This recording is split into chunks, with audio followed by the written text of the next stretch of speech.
Government అసలు ఈ land అంతా మాకు ఇచ్చినప్పుడు ఇందిరమ్మ రాజ్యం అంటారు కదా మీరు. రేవంత్ రెడ్డి గారు పదే ఇందిరమ్మ రాజ్యం అంటారు కదా. ఇందిరమ్మ గాంధీ ఇచ్చిన ల్యాండ్ అండి. మోర్ దెన్ 2300 ఎకర్స్ ఉంటే దాంట్లో అదే ఇందిరమ్మ లా ప్రకారం మీరు మా దగ్గర ల్యాండ్ లాక్కున్నారు. ఆ ల్యాండ్ నాన్ ఎకడమిక్ పర్పస్ ఇవ్వకూడదండి. తీసుకున్నారు. ల్యాండ్ తీసుకున్నప్పుడు ఇప్పుడు ఇన్నాళ్ళ తర్వాత కోర్టులో గెలిచారు కదా. గెలిచినప్పుడు కాదండి, ల్యాండ్ మీ దగ్గర తీసుకున్నప్పుడు మీకు తిరిగి చెందాలి కదా. బదులు గవర్నమెంట్ ఎందుకు వస్తుంది? ల్యాండ్ మాకు ఎలా గెట్ చేసిన ల్యాండ్ ఫిక్స్డ్ 1970s లో ల్యాండ్ ఇచ్చేసారు. ప్రెస్టీజియస్ యూనివర్సిటీ కట్టాము. కట్టిన తర్వాత వివిధ అవసరాల కోసం ఆ ల్యాండ్ తీసుకున్నారు. సపోజ్ పాత గవర్నమెంట్ లో కొంత ల్యాండ్ నవోదయ గచ్చిబౌలి కోసం తీసుకున్నారు, కలెక్టరేట్ కోసం తీసుకున్నారు, రంగారెడ్డి కలెక్టరేట్, అలాంటి స్టేడియం తిరుమలకి తీసుకున్నారు, వెనక్కి ల్యాండ్ ఇచ్చారు.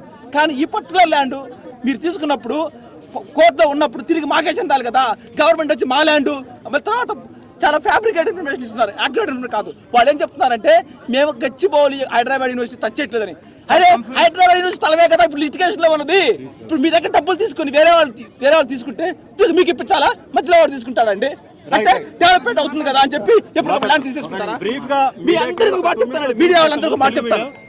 రేవంత్ రెడ్డి గారు మన ఎన్నుకోబడి లీడర్, కానీ ఇదే లీడరు 400 ఎకరాలు అమ్మేసి ఆ డబ్బులతో సంక్షేమ పథకం చేద్దాం అనుకుంటాడు. 400 ఎకరాలతో గురించి లాస్ట్ బండి 400 ఎకరాలతో మీరు సాల్వ్ చేయగలరా తెలంగాణకు ఆర్థిక క్రైసిస్ ని?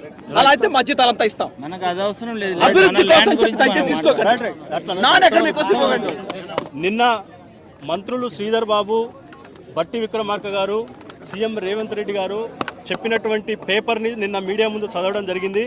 వారు చెప్పినవన్నీ కూడా పచ్చి అబద్ధాలు. 2004లో ప్రైవేట్ సంస్థకు కేటాయించిన భూమి 2024లో కేసు గెలిచాము, ఆ భూమి ప్రభుత్వానిది అని వారు పదే చెబుతున్నారు. 1973లో యూనివర్సిటీ ఏర్పడ్డప్పుడు ఆ భూమి హైదరాబాద్ సెంట్రల్ యూనివర్సిటీ కేటాయించడం జరిగింది.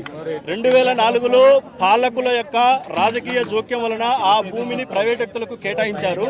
ఈరోజు కోర్టులో గెలిచిన ఆ భూమిని తిరిగి హెచ్సియుకి స్వాధీనం చేయాల్సింది పోయి ఈరోజు ప్రైవేట్ కార్పొరేట్ వ్యక్తులకు రియల్ ఎస్టేట్ పేరుతోటి మేము అమ్ముతామని చెప్పి వాళ్ళు ప్రకటించడం అనేది చాలా దారుణమైనటువంటి విషయం. యూనివర్సిటీ టీచర్స్ అసోసియేషన్ తరఫున ఈరోజు ప్రభుత్వం కబ్జా చేసిన స్థలానికి వెళ్ళి పరిశీలించడం జరిగింది. 100 సంవత్సరాలకు పైగా వయసున్నటువంటి చెట్లను బుల్డోజర్లతో కూల్చేస్తున్నారు. అక్కడ చుక్కల జింకలు చచ్చిపోయి ఉన్నాయి, నెమళ్ళు చచ్చిపోయి ఉన్నాయి, తాబేళ్లు చచ్చిపోయి ఉన్నాయి. ప్రకృతి సిద్ధంగా ఏర్పడినటువంటి అనేక రాళ్లను కూలగొట్టి చదును చేయడం జరిగింది. అక్కడ దాదాపు 2000 మంది పోలీసులతో పహారా ఏర్పాటు చేసి యూనివర్సిటీ విద్యార్థులను, యూనివర్సిటీ ప్రొఫెసర్లను అక్కడికి పోకుండా అడ్డుకోవడం అనేది చాలా దారుణమైనటువంటి విషయం. ప్రభుత్వం భేషజాలకు పోకుండా ఆ 400 ఎకరాలు కోర్టులో గెలిచినటువంటి పూర్వ హెచ్సియు స్థలాన్ని హెచ్సియుకి అప్పగించాలని మేము డిమాండ్ చేస్తున్నాము. అదేవిధంగా రేవంత్ రెడ్డి గారు, మీరు ఇంత హుటాహుటిన ఆ స్థలాన్ని ఎందుకు చదును చేస్తున్నారు, ఎవరి కోసం చేస్తున్నారో మీరు సమాధానం చెప్పాలి. కోర్టు కేసులు పలు పిటిషన్లు కోర్టుల్లో దాఖలై ఉన్నందున పబ్లిక్ ఇంట్రెస్ట్ లిటిగేషన్స్ కూడా ఫైల్ చేసి ఉన్నందున యూనివర్సిటీ అధ్యాపకులు, విద్యార్థులు, పలు నాన్ గవర్నమెంటల్ ఆర్గనైజేషన్స్ కూడా కేసులు దాఖలు చేశాయి. కోర్టు చెప్పేంత వరకు మీరు చదును చేసేటటువంటి ప్రక్రియను ఆపాలని యూనివర్సిటీ టీచర్స్ అసోసియేషన్ తరఫున మేము డిమాండ్ చేస్తూ ఉన్నాము.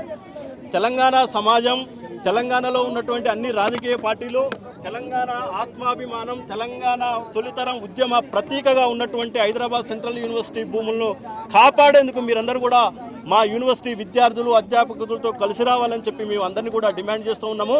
తెలంగాణ మేధావుల పేరుతోటి రేవంత్ రెడ్డి దగ్గర పదవులు అనుభవిస్తున్నటువంటి వాళ్ళందరూ కూడా పదవులు వదిలిపెట్టి హెచ్సియు సంరక్షణ కోసం, ఇక్కడ విద్యార్థుల టీచర్ల మనోభావాలు గౌరవించి మీరందరూ కూడా రాజీనామా చేసి బయటికి రావాలని చెప్పేసి యూనివర్సిటీ టీచర్స్ అసోసియేషన్ తరఫున మేము డిమాండ్ చేస్తూ ఉన్నాం. Work is on and we felt very bad after seeing that environment there. There are 3 schools that have been built in these 400 acres. I don't know what is going to be the fate of these 3 schools. That is one point. The second point that I would like to address the government, that yesterday it was announced that 400 acres have been replaced with 397 acres in Gopanpalli. But if you look at the facts, these 397 acres have been given to 3 other institutes, which means HCU has lost 400 acres of land. We demand that these 400 acres have to be retained, which has all these lakes, mushroom rock and other, land. So we demand that these 400 acres have to be given back to HCU. This is my appeal. Thank you.